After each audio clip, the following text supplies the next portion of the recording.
I have a lot to say about this frame set. Some good, some bad. There is just a lot to unpack. So grab yourself a drink, sit back, buckle up, stay for the ride. Roll that intro.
Hello everyone, how are you? This is yours truly, Diabetic Cycling, coming at you once again. If you are new to this channel, please do me solid by hitting the subscribe button and hit the bell notification so I can come see you more often. If you are a repeat visitor, thank you very much. I know there's a lot of content out there, and thank you for your time watching what yours truly is putting out.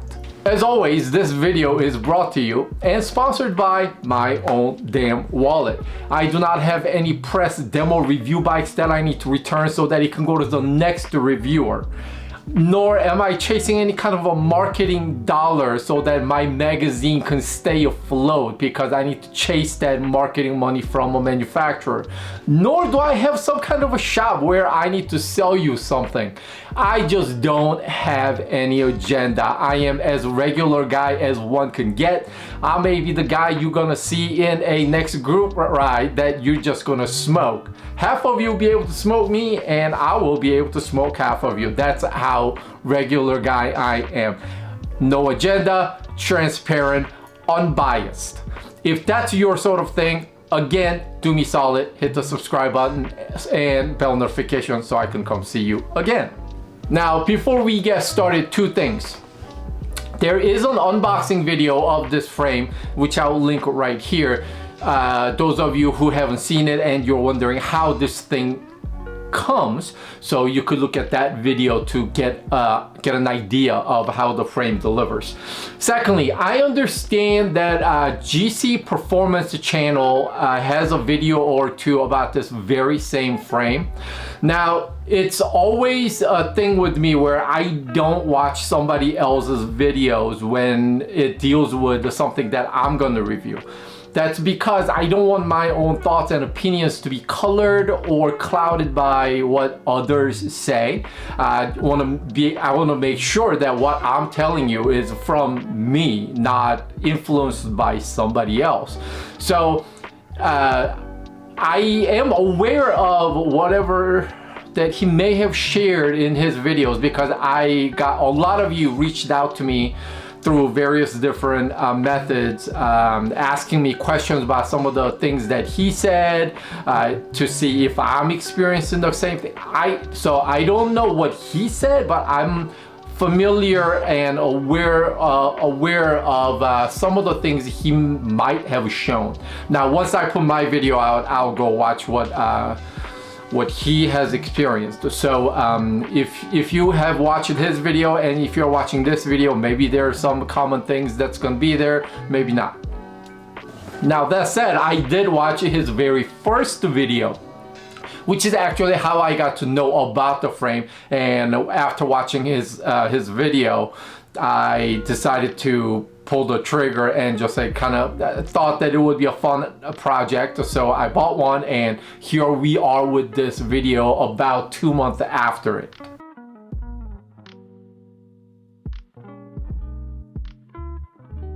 I will get to the review, but I need to talk a lot about some of the things that's on my mind with you. After all, this is my channel and this is my content. So why does something like this even exist? That's the big question. So bike industry has basically priced itself out of, a lot of us. Just some years ago, I mean, you could have gotten a super nice carbon frame with Tegra bits with the reasonable wheels for maybe half of what they sell for, maybe even 1/3. But bike price has gone completely crazy. To a lot of us, it's even out of reach.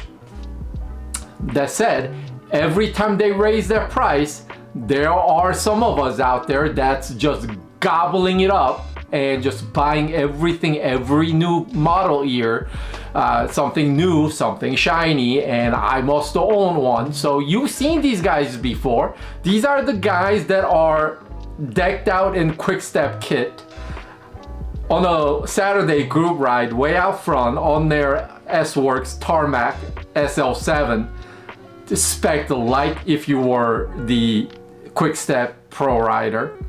And they must have everything new every single time. They must have top of the line everything. They don't care what it costs.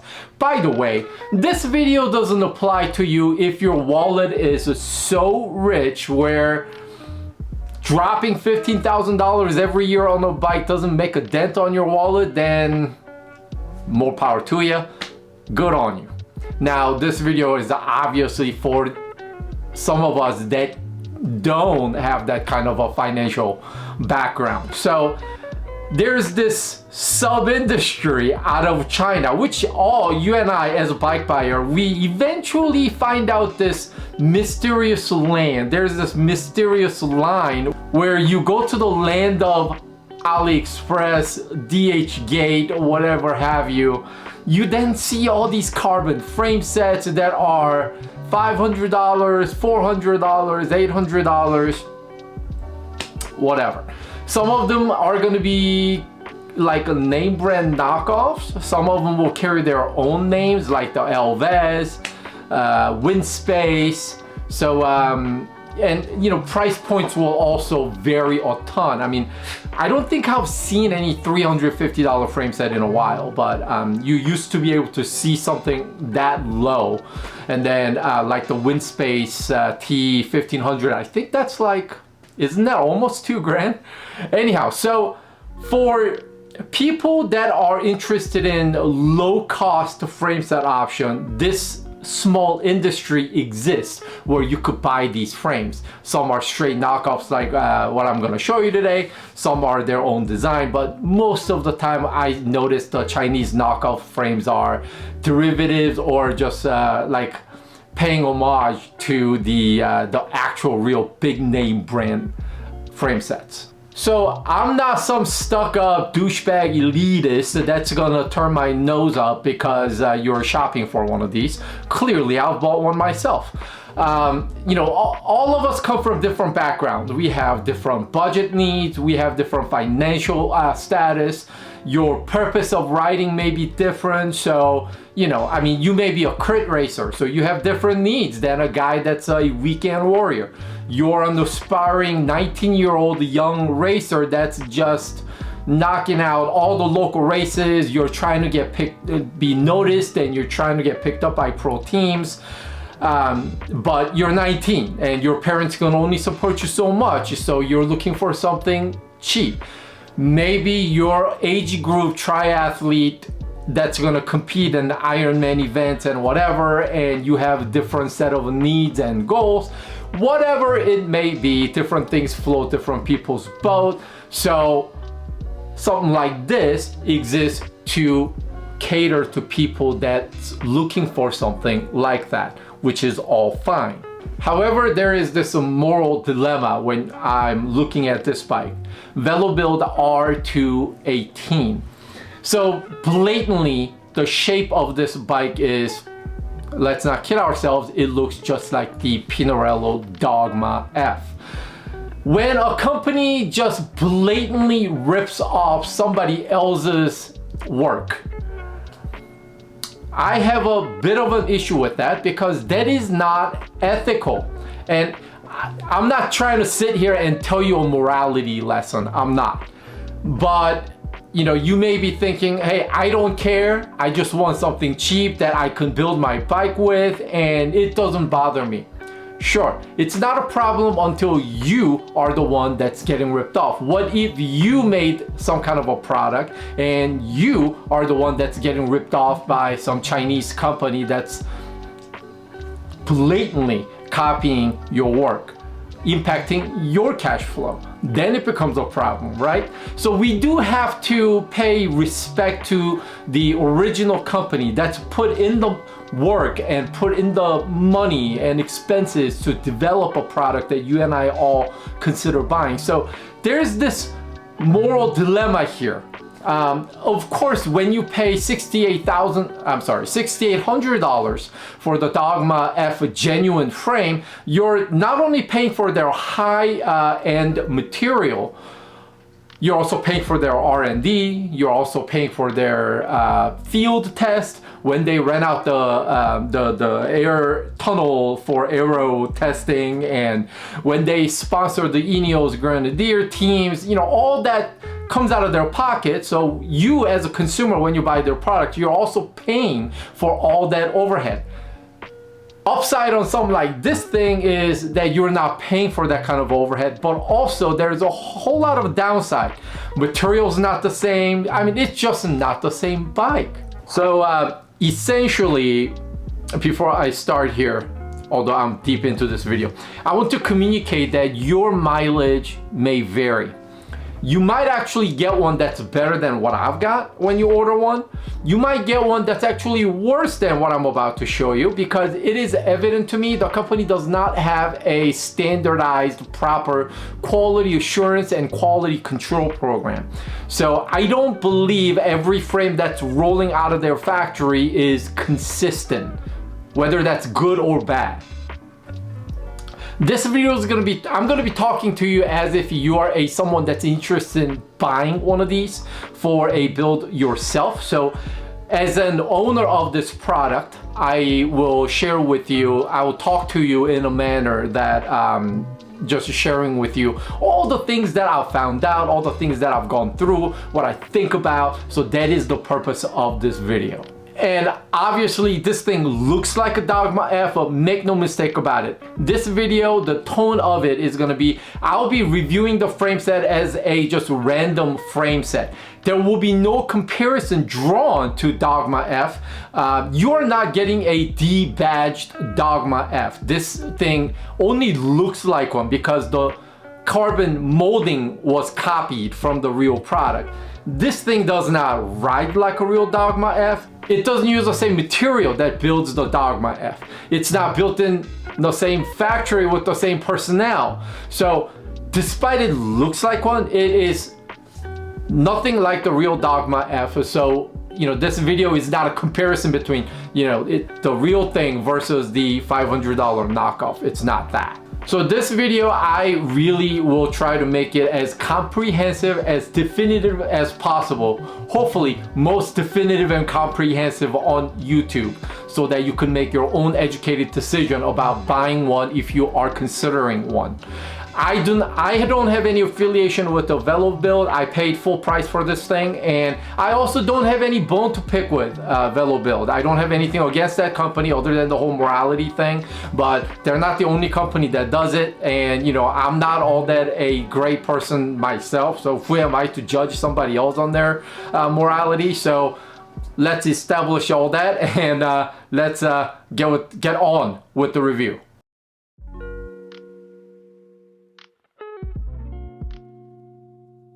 So going in, after I saw GC Performance showing, hey, full carbon frame for $500, immediately I noticed it looked like a Dogma F. My thought was $500, that's, I don't want to say that's a disposable income, because to some of you that may come as an insult. So I want to choose my words really carefully, but I basically took a calculated risk. I thought, you know, it would probably be horrible. My review video just gonna be me just blasting this thing, and you know, the craftsmanship would be terrible. So that's what I thought going in. Now, as you are gonna see in this review video, some parts of this frame set is definitively negative, but I encountered some unexpected positive things. I placed an order for my frame set on August 18th, and for $500 plus $150 in shipping or something like that. Days have gone by, full 10 days have gone by without the frame set shipping. So on August 26th, I reached out to VeloBuild saying, hey, just kind of wondering why the frame set hasn't shipped, what's going on. They answered back in several hours later because of the time difference. They said, hey, I'm sorry, we will ship this out either the coming weekend or Monday after, because I followed up with them on Friday. And they were true to their words. The frame set did ship on August 29th. Ordering process itself was pretty straightforward. You go to the product order page on VeloBuild, and basically you choose your frame size, you choose the cockpit, integrated cockpit, the width and the stem length, and that's about it. There's really nothing for you to choose other than matte finish versus painted finish. So that's about it. Now, I will talk a little bit more about the handlebar later, but basically, when you order a genuine Pinarello handlebar, in order to get 40 centimeter wide, you need to order their 42. Then you get the 40.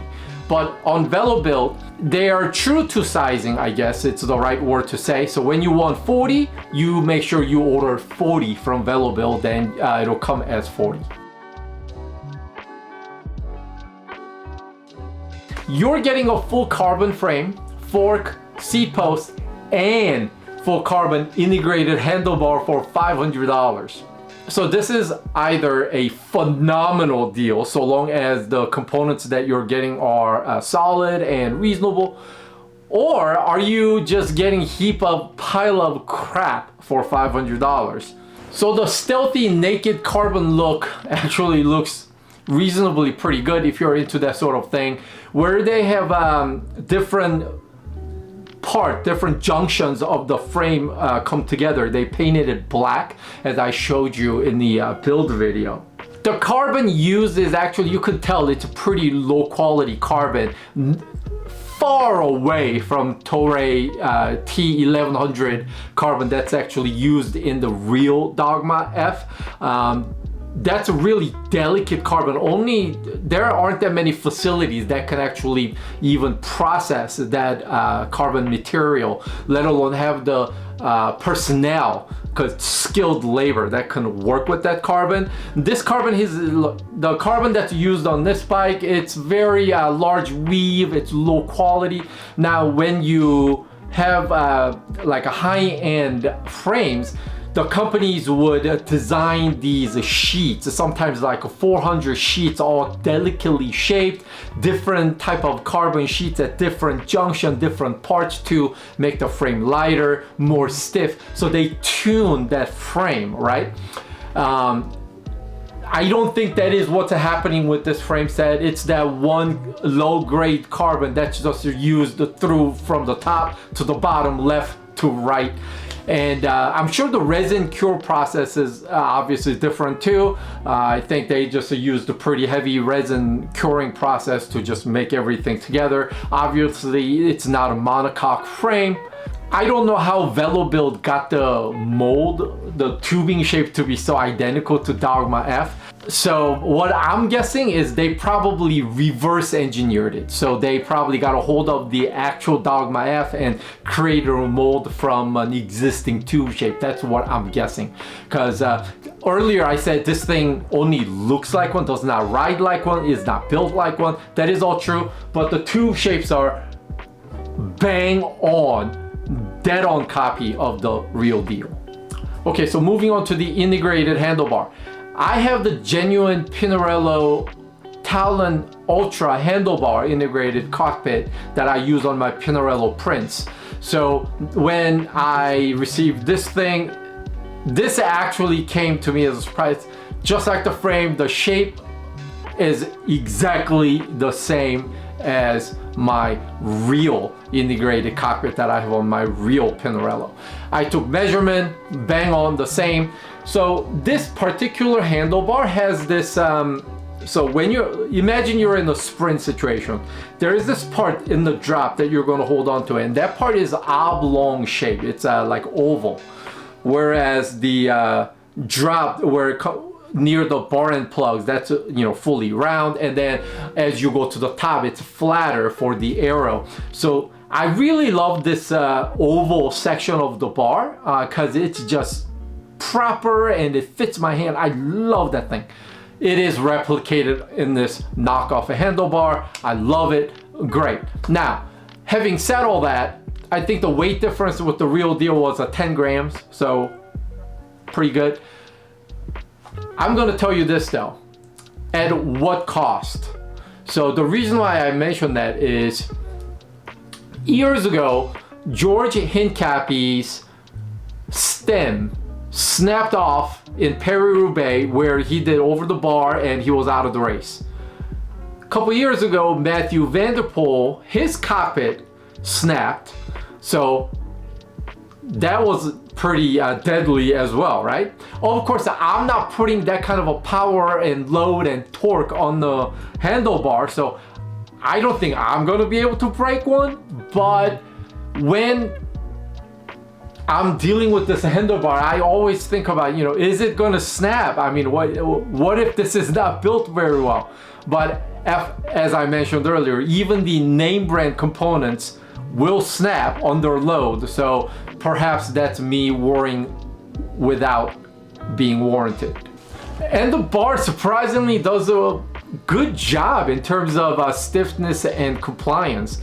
Now, underneath the bar, there's this section where all the cables go through for cable integration, and that plastic cover is very cheap plastic, and the bolts that's used to secure that's also cheap metal. So the quality degradation is very evident here. Okay, so speaking of the fork, I would rate it above average or maybe even better than expected. The top crown race was not level, so my mechanic Jeff had to make that level so that everything will sit flush once it's inserted into the head tube. The metal bits at the very end, very bottom where the through axle adapters would go in, that metal bit looked very, very cheap, roughly finished. Didn't feel all that great about it. And the through axle adapter also doesn't seem all that high quality either. Again, you get what you pay for here. And then moving on to the C-post, this is probably a part that I had the least number of issues. It fits, it does its job, it's great, nothing really to go over here. And then there's a tire clearance that I want to talk to you about. So the front fork, I'm set up with the 28 mil tires right now, and there's probably about a centimeter either side that's clearing until you run into the fork. So I'm thinking you can probably fit 30 safely, possibly 32. Now the rear triangle, rear seat stay, it seems to me you have a little bit less clearance there. Right now the bike was set up with a 26 mil in the back. I'm not trying to do something funky here. 26 was the only thing I had at the time of this build. I didn't have another 28. So that's why I have 28 in the front and 26 in the back. And there's a little bit less clearance in the back area. So you could definitely, however, still fit 28. And then you could probably do 30, but I don't think you can do 32 in the back.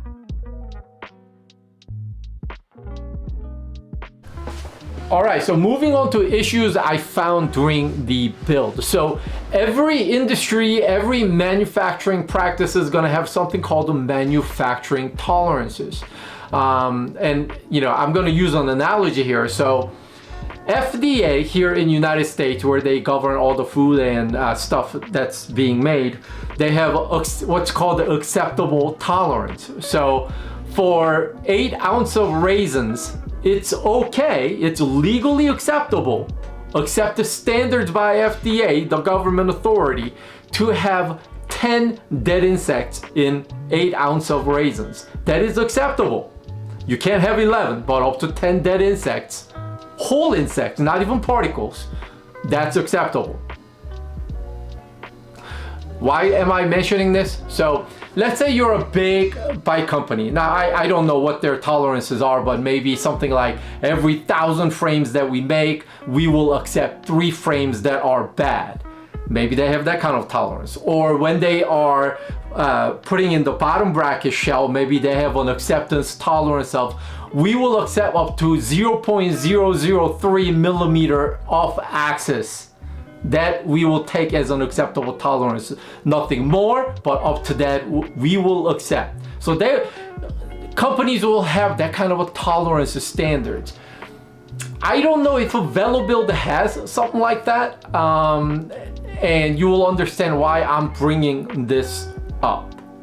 So we'll start with the bottom bracket shell, because that's just what I just talked about. So bottom bracket, this frame uses BSA English thread. Now, so if you're going to buy one, you need to order BSA English thread. The real Dogma F uses a BSA Italian thread. So don't make a mistake. Just because it's a ripoff, they didn't rip off the BB standard. You need to order the English thread.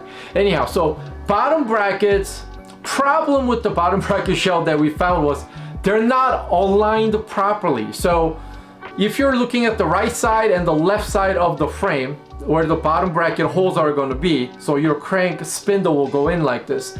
The 2 holes are not perfectly lined up. They need to be lined up, but it's ever so slightly off as so. And to make matters worse, I forget if it was the right or left, but one of them doesn't sit square against the axis of the frame. It's slightly off. So when you try to stick that spindle in there, it doesn't actually go in flush and cleanly. You actually have to struggle a little bit, and then obviously by the time you get the spindle in there, it doesn't sit very cleanly flush. It's not squared. So when you try to freely turn the crankset, it doesn't freely turn. It should turn, but there's a lot of friction introduced by the misaligned and mismachined bottom bracket shell. So that's a problem.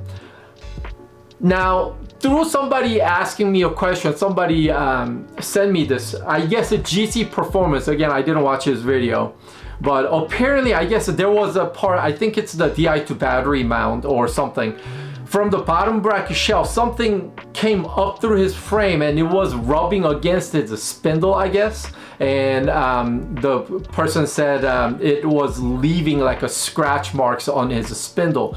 Now I didn't have that problem. My bottom bracket that I used, the Ultegra or the Dura Ace, and right now it's a SRAM Dub bottom bracket. I had the plastic sleeve, so even if something came up through the frame, it wouldn't have touched my spindle. And also there was no friction. I inspected, my mechanic and I inspected the shell and the spindle after we took it apart. There was no contact being made. So again, your mileage may vary. So on first couple of rides, because of that friction introduced, I was noticing I was having to basically put out about 20 watts extra to go the same speed on the familiar segments on Strava or whatever, because you could definitely feel that you're working a little bit harder.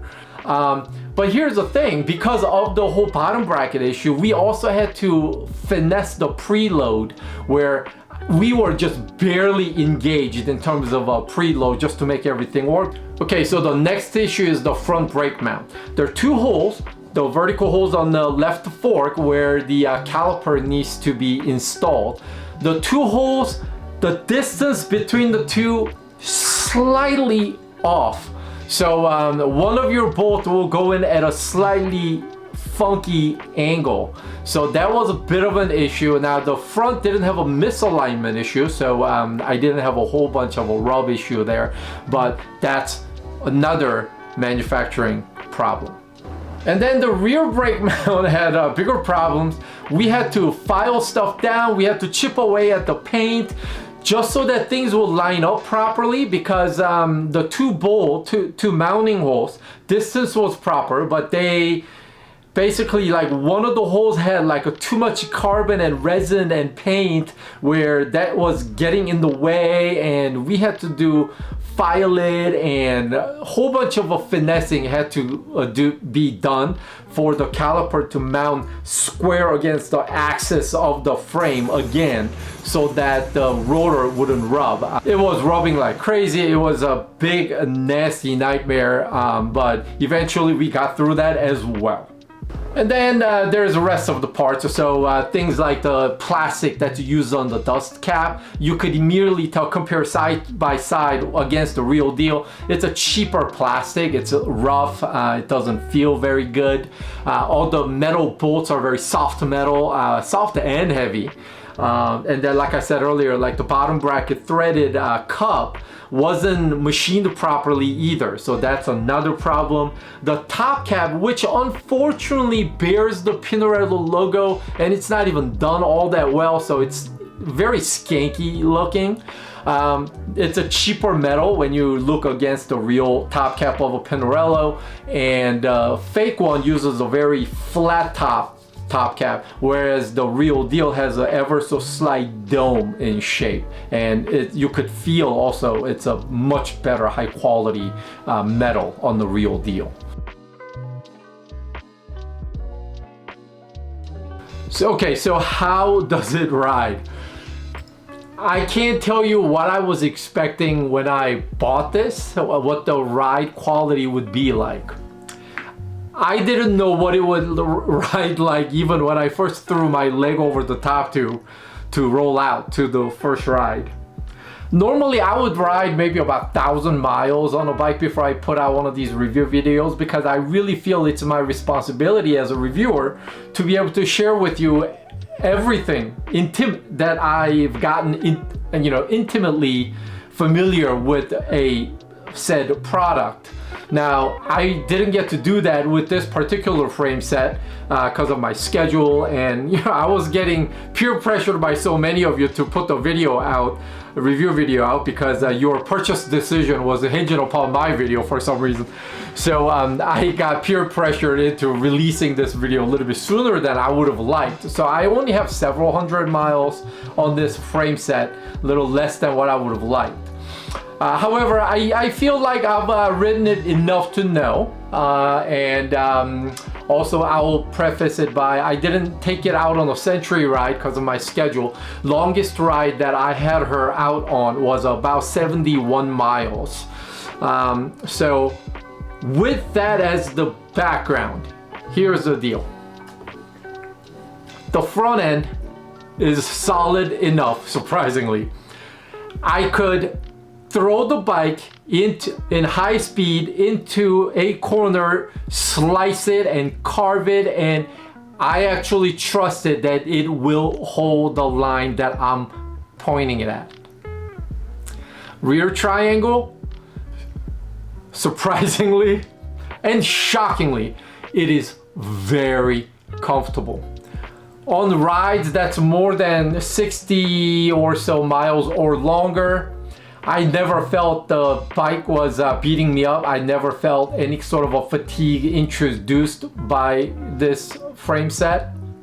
And that would make you think, well then, maybe the bike isn't stiff enough. That's the funny thing. I wouldn't say this is the stiffest bike that I've ever ridden. However, I feel like it's actually stiff enough despite it. The ride quality is super plush. I mean, you give me rough tarmac and dirt, whatever have you. The ride quality is surprisingly and shockingly good. I don't know what to say about that. And yet, it's actually stiff enough. Remember, it's not the stiffest bike, but it's stiff enough where I didn't notice any of power being robbed from me, set aside from the stupid bottom bracket issue. So, you know, overall, when you talk about stiffness and compliance, it's not that bad. And then one of you sent me a thing, either YouTube or Instagram or email, I forget, but somebody said the GC performance guy said his frame set rides stupid stiff. I don't know if that's what he actually said, but that's what I was told. No, it's not the stiffest. It's on a scale of a 1 to 10. If you do the stiffness, I would put this somewhere to 5 and 6 in terms of stiffness, because it leans more towards plush and compliant ride than stiff, bone jarring type of a ride.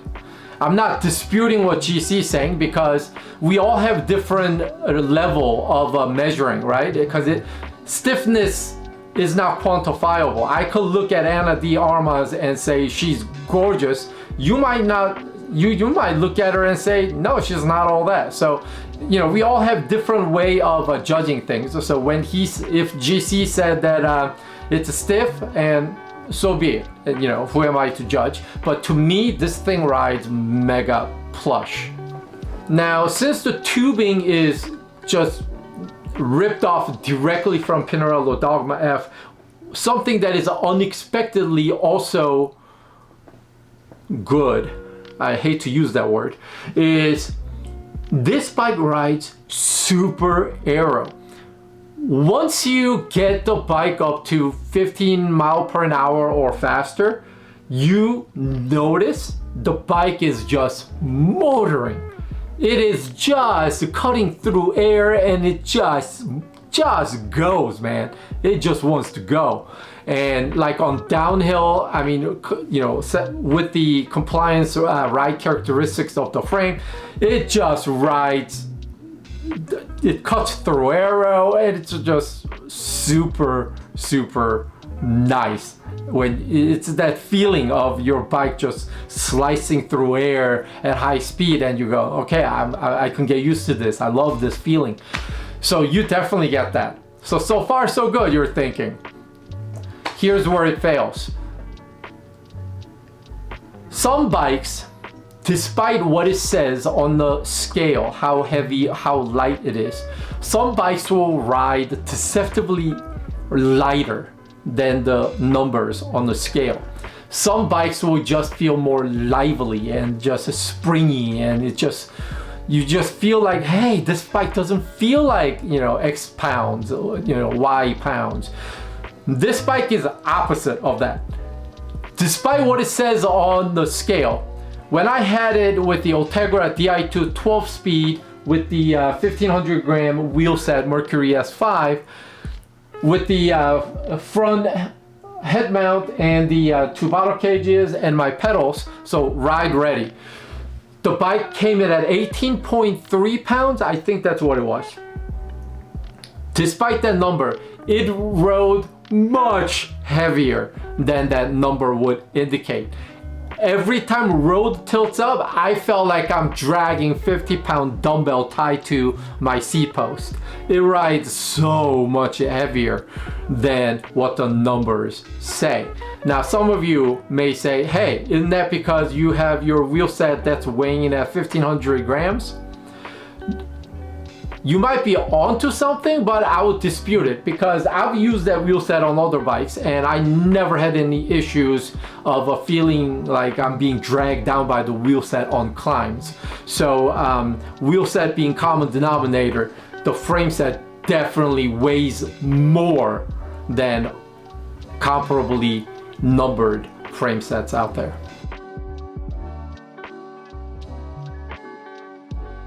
You want to just toy with $500? It's a disposable income. Fun project? Sure. You're poor. You can't afford a $4,000 frame, $6,000 frame. And I don't mean poor as a negative way. You could be young. You know, it's economy is terrible right now, so you're just trying to watch your spending. So you can make peace with the $500 frame set. Sure. I could make a case for someone getting this to build it up as a second bike, backup bike, right?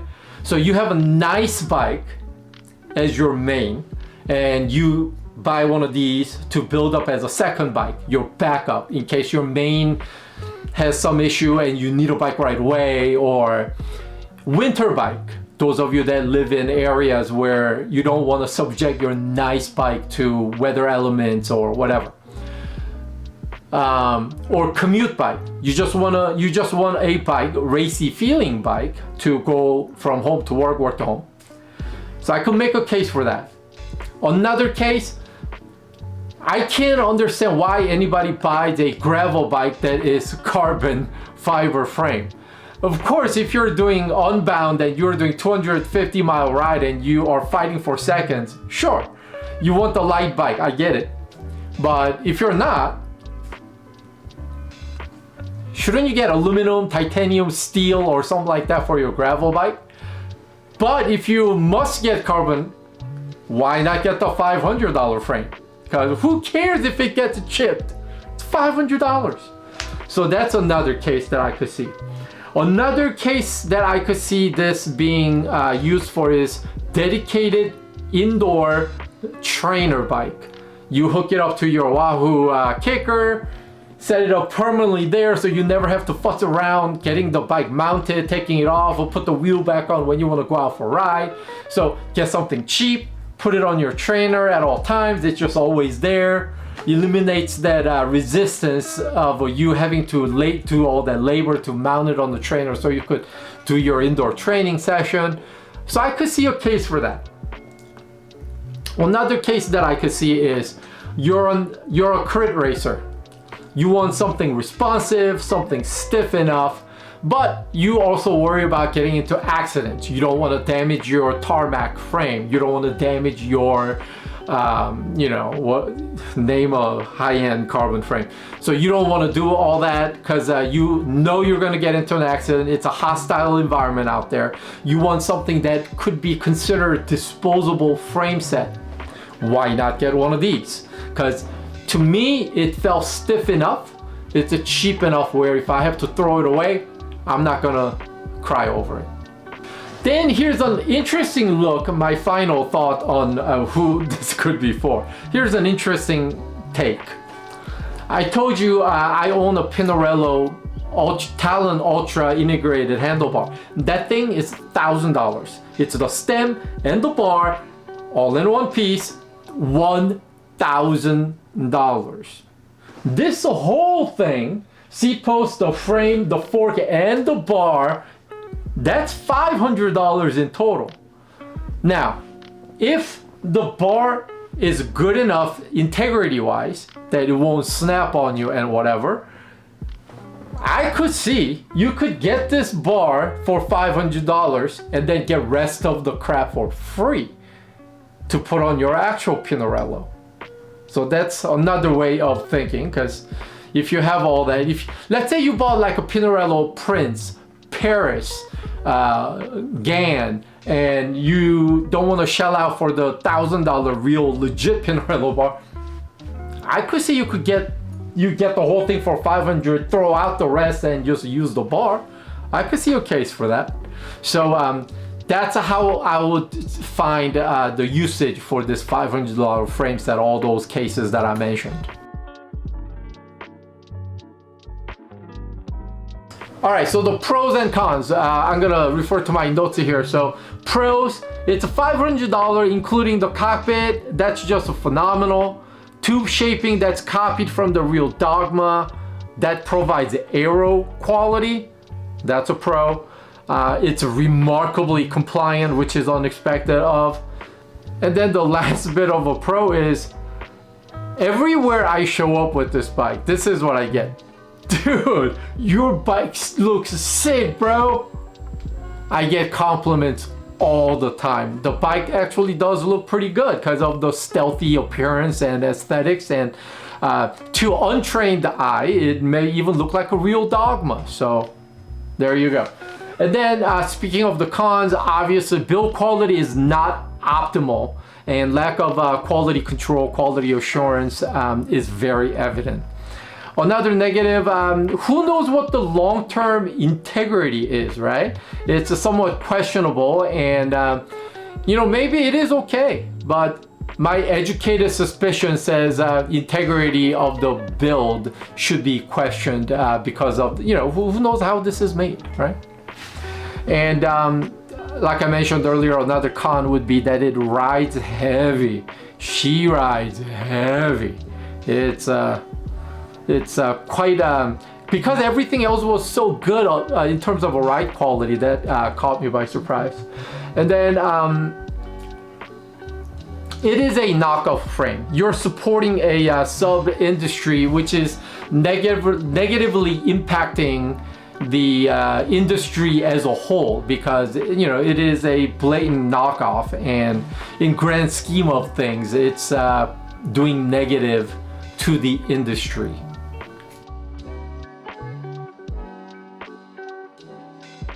All right, so in conclusion, this has been a lengthy video. Like I said early in this video, I'm a bit conflicted about this frame set. On one hand, I see some good things going, right? For $500, you're getting, I feel like you're getting more than $500 worth of frame. On the other hand, you have all these issues. So some of you may be thinking, hey, you know, those issues are not that bad considering what you spent.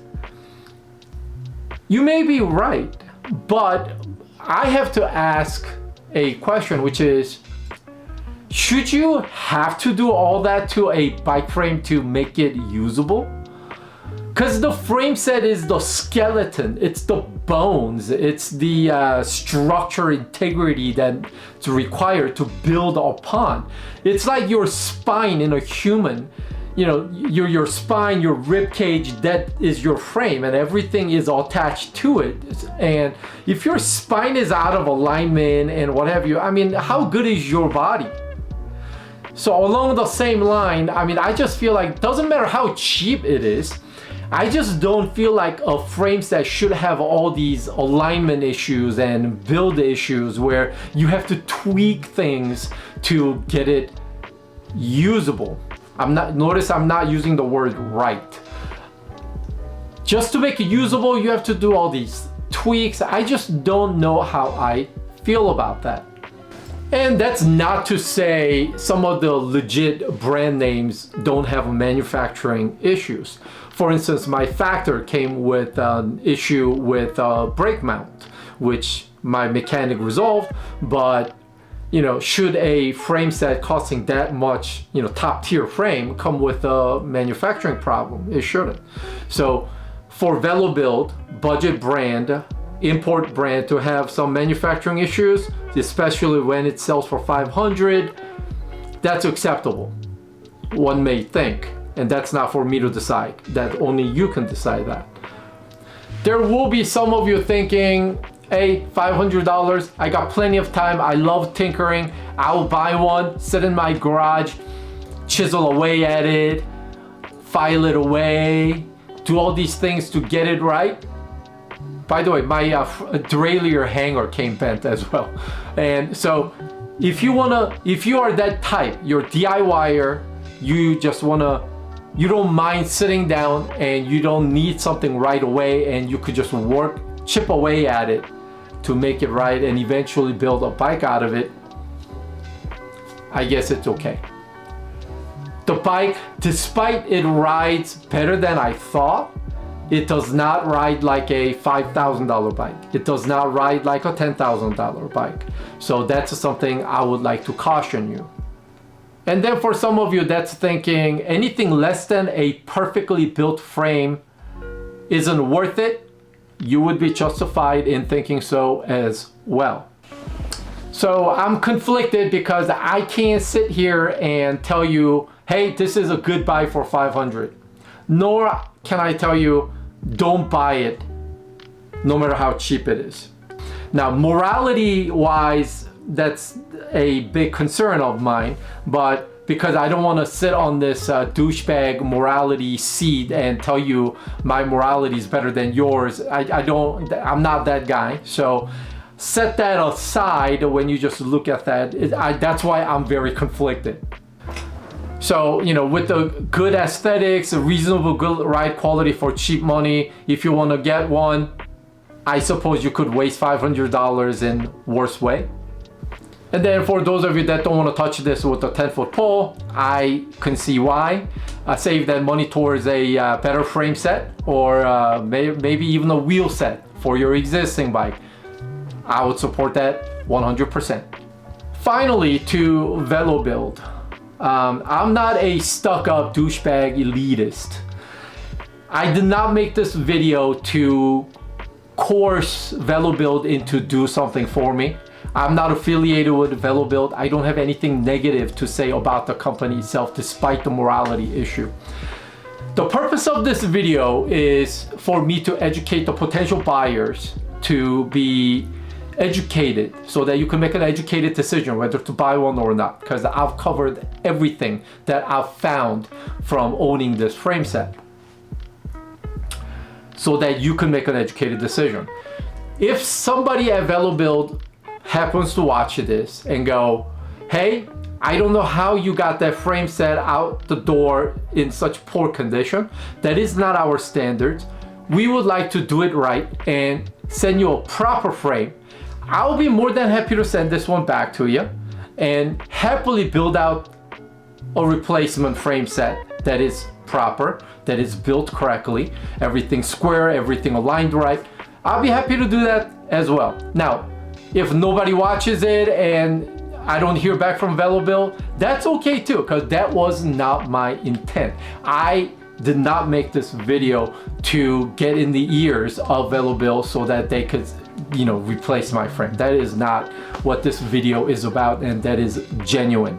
So that's somewhat, that concludes this video. It's been lengthy, chatty, and if you've stuck around from the beginning up until this point of the video, give yourself an applause. I don't know how you endure me rambling on, but I feel like I've shared everything with you that I've gotten to know about this frame set.